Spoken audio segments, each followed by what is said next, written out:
This is the Change Physician, episode 144. Hey folks, welcome back to The Change Physician. This is your host, Dr. Kevin Cuccaro, with my Amazeballs co-host, Dr. Melissa Cady. And today we also have an Amazeballs guest. This is Dr. Kelly Casperson. Dr. Casperson is a urologist in private practice, so treating all the interesting conditions. But one of the reasons that we wanted her on is Dr. Casperson also has a fantastic podcast called You Are Not Broken. It is about a topic which is crucially important that we do not talk about enough in today's society, which is sex. And we will get into that and more. But Dr. Casperson, it is absolutely a pleasure to have you on The Change Physician. Thanks for having me, you guys. So we always ask our guests to really start off is the kind of the fundamental question here is why did you go into medicine? You had a choice of things. So why did you do this? Didn't we all just say we wanted to help people? I was just a smart kid, and that's kind of what smart kids did. I think I'm pretty darn compassionate and empathetic. I always wanted to figure things out. I read like the entire encyclopedia in my house that we had, so I was always incredibly curious. So it just kind of was very a natural sorting hat for me. Yeah. So did you know that early on then, or was it something that you grew into either in college or thereabouts? My mom told me that very early on I said I wanted to be a doctor. I don't remember that. Okay. But like when I graduated from med school, she's like, yeah, when you were 7, you said you wanted to be a doctor. And I'm like, no, okay. So I think it was something was always there. My 6-year-old now, literally yesterday, we were talking about, things she could be. And she's like, I want to be every job in the world except for yours. I'm like, why? And she's like, because the insides of people are gross. And I'm like, well, I think I thought that too at some point. Yeah. So you have this curiosity and kind of this early path that you're not even aware of. Did you then just track directly into it from undergrad, then directly into medical school? And then when you were there, did you find that your thoughts about what medical school would like kind of confirm that, or was there any challenges that you faced in that kind of path? So I took a year off between undergrad and med school because I think I hadn't really like locked it in, like committed to going to med school. I think I needed to work on my confidence, right? Like I didn't know anybody who was a doctor. I had no role models, let alone female role models. And so like the confidence of like, yeah, you're actually smart enough and you can get in. I had to like work on that. My mom, again, was pivotal. At one point, she's like, just commit to doing it and do it. You need to commit or it's not going to happen. And I like remember that conversation in a car that really locked it in for me. So I took a year off, went to Big Sky, Montana, waitressed, made a bunch of tips. So it was a lovely real life experience for me. And then I actually started out MD PhD. Again, I grew up in a very poor family. The concept of paying for med school, and this is like a decade ago when it was cheaper than it is now, but like the concept of having to pay that much money for me when it could be free with an MD PhD. So I did MD PhD. And then like you take biochem classes during your second year of med school, like you're literally doing PhD classes in med school, which now sounds insane to me. But I was like, that's what you do. That's how you get it free. And I was like, I don't want to be a researcher. I hate microscopes. I hate writing grants. Like there was nothing about the PhD that was like really a calling for me. So I dropped out of that, just got the MD, became a urologist. Do you have to go back and pay since you dropped out of the PhD? No, that's the big secret. Oh. So I am interested in finance. I'm decently financially savvy, but only in hindsight I was like, well, that was a nice way to get 2 years covered. Yeah. But you kind of jumped into urology. I mean, you say, well, I went in and chose urology. That is historically. That was an accident. Well, it's a male dominant field historically. Yeah. So how did right now it's 10% female. We just hit 10% in America. Wow. Yeah. So it's very male dominated. I did 2 weeks, you do your surgery things. Mm-hmm. I did 2 weeks very early in third year.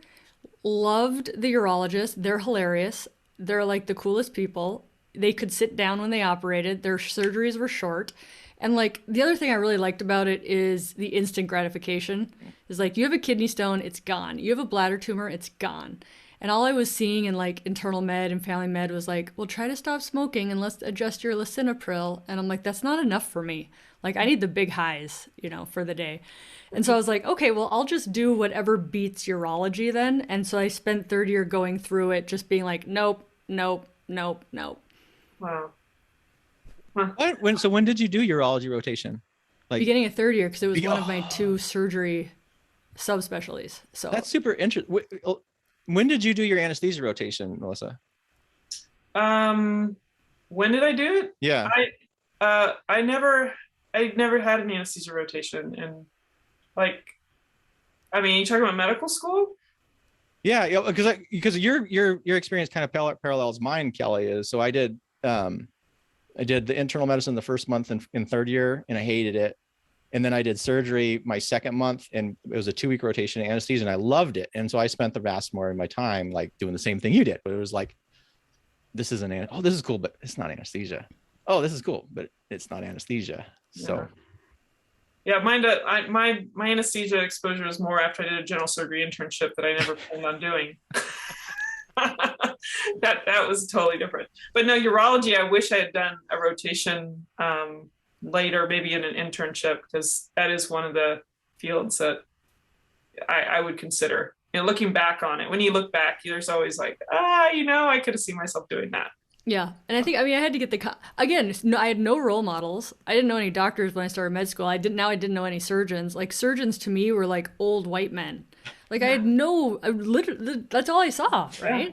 So like to get the confidence to be like, I think I want to do urology. I'd like my then boyfriend. I was like, if I get into urology, like I'll buy you a pair of skis. It was kind of like this bet of like getting the confidence to do it. And then we broke up and he never got any skis from me. But I matched in urology. That's awesome. Yeah, that's awesome. I gotta say the urologists that I worked with were pretty damn cool and fun too. So I don't know if that's just happens to be that field. It's pretty universal, man. Like you can't take yourself too seriously. You're just looking at genitals all day long. Yeah. I probably would have loved that too. But anyway, hindsight. So you matched into urology, and then what happened there? Did you enjoy residency, or because there's a lot of people that then struggle, or at least in the Facebook groups, you'll see the physicians, oh my God, what did I sign up for? So urology doesn't suffer from that? Yeah, so urology is 6 years. That program, most programs are now 5 years, but I had a 6-year program. But it was in Denver, and you'd rather have 6 years in Denver than 5 in Detroit, so.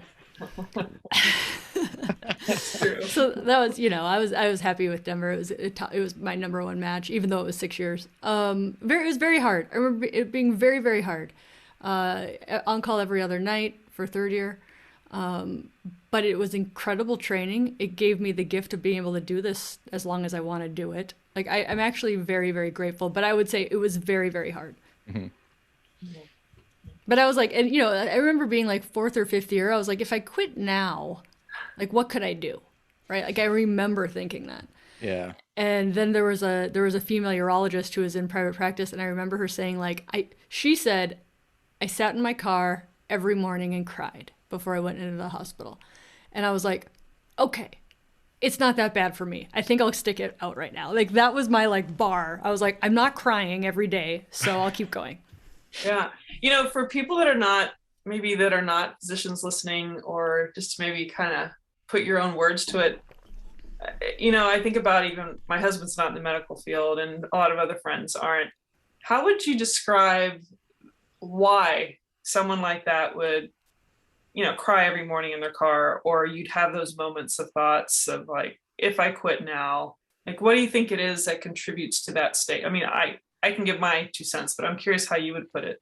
Like why we keep going when we think that? Yeah, why do we think that in the first place? Why is it so hard? Like, what is it that's so hard about it that puts you in that place? Or why do you think that? It's just all immersive for years upon years.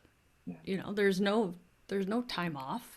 There's no, the amount of family weddings I had to miss, and all that, I don't know how I know how men have babies in residency. I don't know how women have, and I didn't.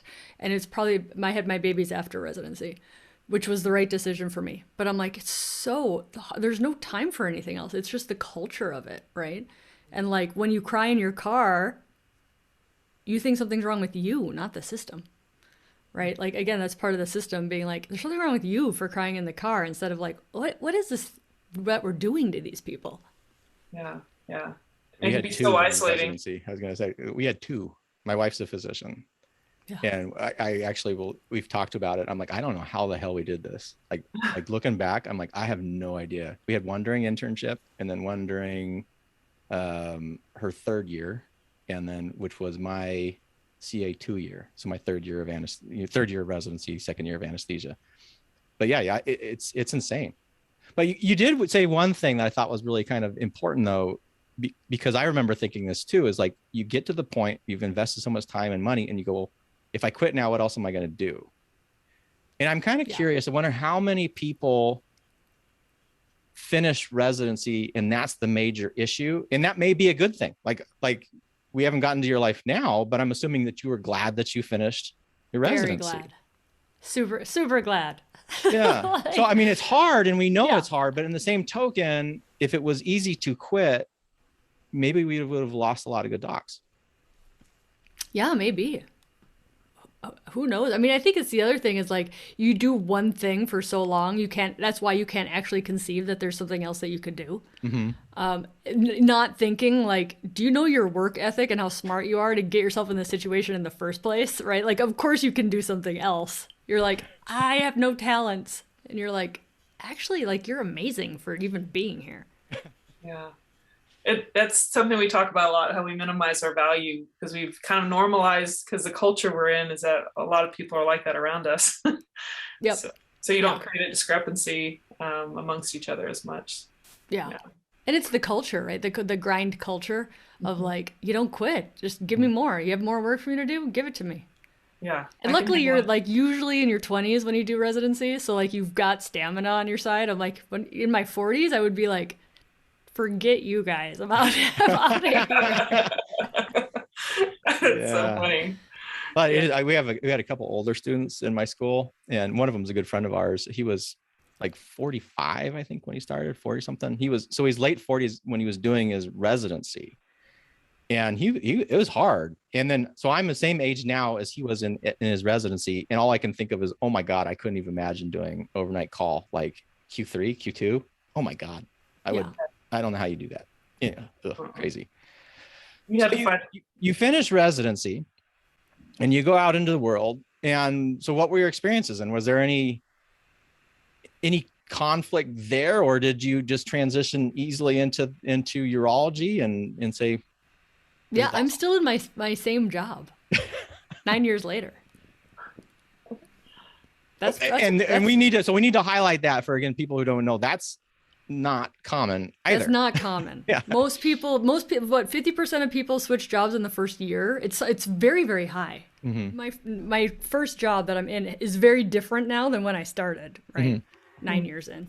But still the first job. So I joined my chief resident. He moved out here because we were in Denver. And he moved out here. He was 3 years ahead. And he kept kind of calling every once in a while.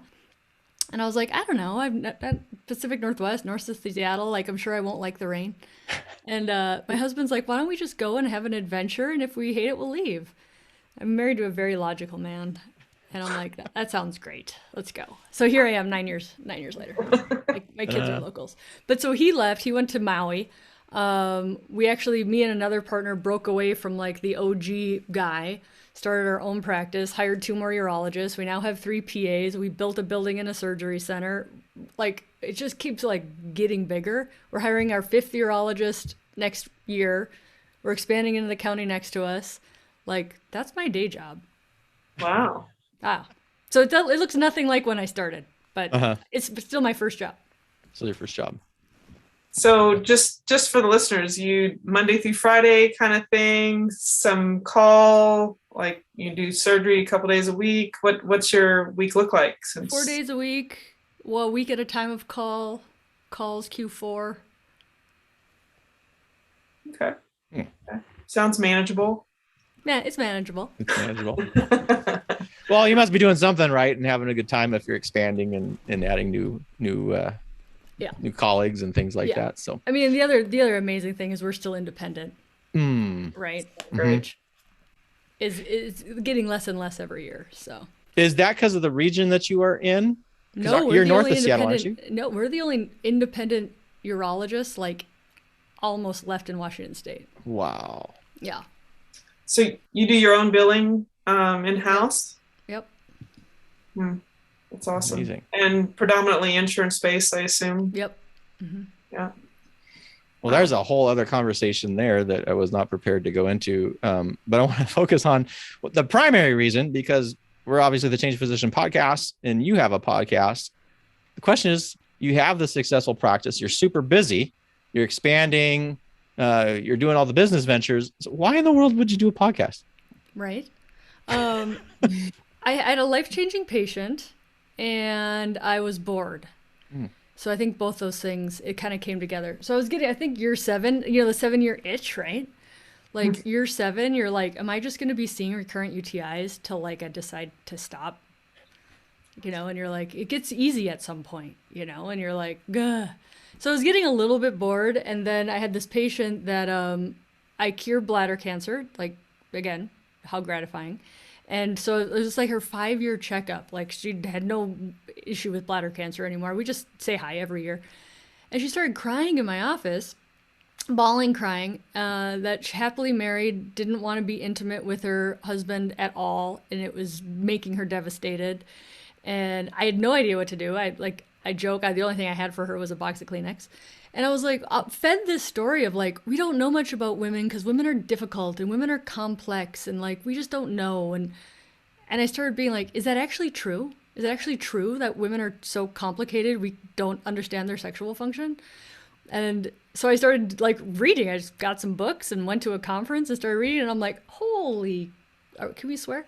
Yeah. Holy shit. Yeah, you can. Like, we know tons about women's sexual health. Like, we know tons about how it works. Like, but doctors don't, right? So where are people going? They're going on like, they watch porn. That's a crappy education. America gives us a crappy education. Hollywood's a crappy education. And so I started having this voice in my head that was like, you need to talk. You need to talk. You need to share. Because now I've like read all the books, right? You need to talk. You need to talk. And you aren't going to make a big enough difference seeing patients in your clinic. And furthermore, I don't really like seeing sexual dysfunction in my clinic because it's like a 15-minute visit and like sexual health is like, okay, sit down.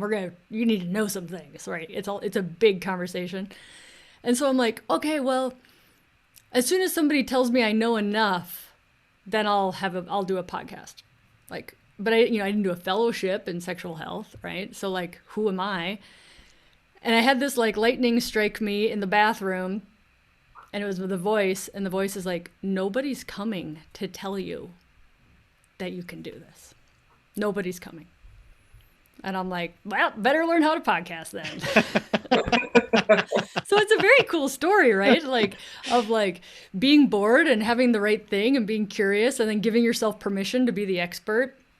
And it's been like massively successful. I'm in top of the charts. I joke because I don't want to believe that like this is actually happening. I'm like, if you want to get to the top of the charts, talk about sex because it's a lot harder to get on the top of the charts than like entrepreneurship or something. But top of the charts internationally in the category of sexuality, like talking to producers now with big names behind them. I have a book coming out next year.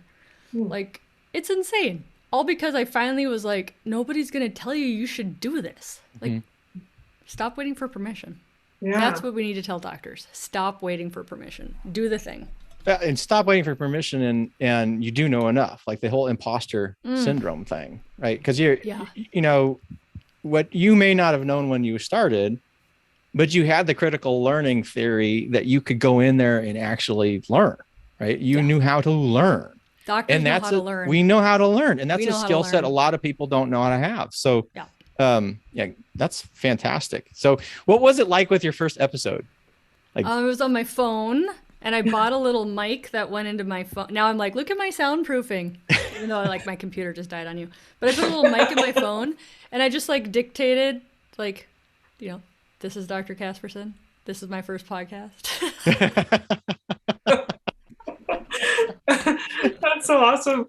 When you said all this right then, it just reminded me of when your mother said, just commit, just do it. It reminded me of that moment where the light bulb went on and you just had to go to medical school and try it. A similar transition. Just do it. It's crazy. And there's a lot of doctors reach out to me now and they're like, a doctor who's a very good friend now. She's like, "Can I call you? Can I ask you?" How? And she's like, "How do I start a podcast?" And I'm like, "You just start a podcast." like literally, and I'm like, it sounds kind of like an asshole thing to say, but literally, you just decide to start a podcast. That's like the barrier to entry now. Like we're all sitting in our homes with like amazing tech. Yeah, you couldn't ask for more. You don't need a producer. You don't need, a production company. You just literally start a podcast. Mm-hmm. Yeah, upload it in some program and it'll spew it out everywhere. Yeah, it's crazy. That's so great. And then all of a sudden you're number 3 in Botswana, and you're like, how does this happen? That's awesome. I didn't even think about that. That's amazing though, because you're not only hitting the people in the US is with the reach of the podcast. There's people in countries that probably this may be some of the best information, high quality education that they're getting. Yeah. When I started hitting the charts in Saudi Arabia and Egypt, like all the time I get, like people will be like, "Thank you so much, blah, blah, blah, because of you, XYZ." And it always just kind of keeps me going. Right. Mm-hmm. And when I started hitting the top in Egypt and Saudi Arabia, I'm like, I have to keep going. I'm getting into these countries. There are women there that need me. There are men there that need me. Like, so that was huge. Those were big countries for me. Yeah. We were speaking earlier how it's kind of like people are ashamed to talk about things. But you think about some of these countries out there that even a woman to speak their mind or give a voice to themselves is, not allowed. To be able to get this kind of information, I can only imagine this is very sought out when there's no other place or person to find that. Yeah, absolutely. I mean, in America, like I didn't realize my privilege until I started doing this, because to see women, it's their 7th doctor they go to. It's their 4th doctor they go to. It's like they're struggling to get help. And for me to realize, like, I can navigate the system pretty well now, mm-hmm. right? Like, I've got friends who are surgeons, and like, I know how to get things done, and I know how to self-advocate. And I didn't really realize that until I just hear women's stories over and over and over again of like, they just can't, or they don't know how to talk to their doctor, or they don't know they should get a second opinion, or like, I'm just hearing the struggle more than I have ever heard the struggle, like, because I'm now in this position to hear it. Mm-hmm. Yeah. That's awesome. I just got an idea for an episode. Anyway, go ahead. Yeah, Kevin, if you had something, go ahead. Well, I was just going to add, because what we don't want to take too much of your time for this first episode here. And so there's so much more we can talk about. What I would really like to hear, though, particularly for our listeners, is just expanding on what are the top 3 takeaways beyond the ones that we already said that you really found that were unexpected when you started your podcast. Like you started this and you're like, I need to talk, but what were like the top 3 takeaways that you think other physicians, and particularly if they're interested in a podcast, need to know other than, just do it?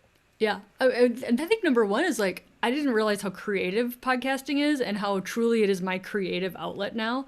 Like from brainstorming ideas to getting it done to like, what do you want to, like, it's very a creative endeavor for me. So I finally, and I wouldn't say I ever had a creative endeavor.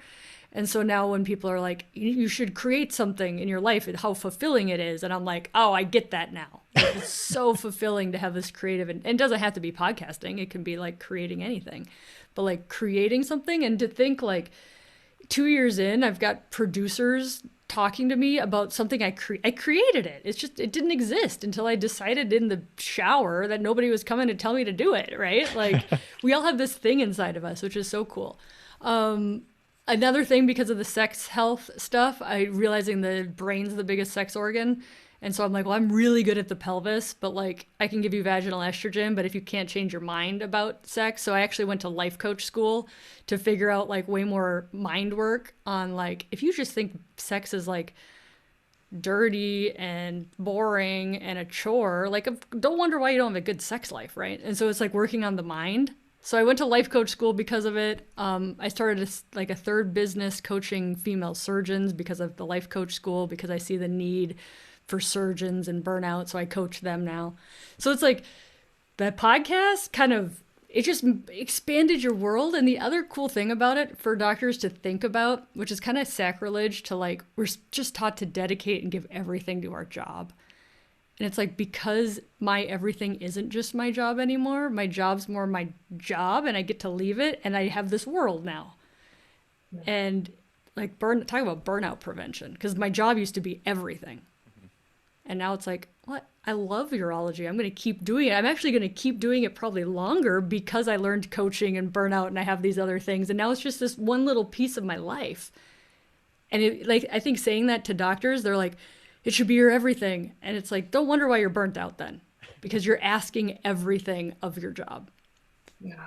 Yeah. So yeah, that's like my nutshell of like podcasting did that to me. Mm-hmm.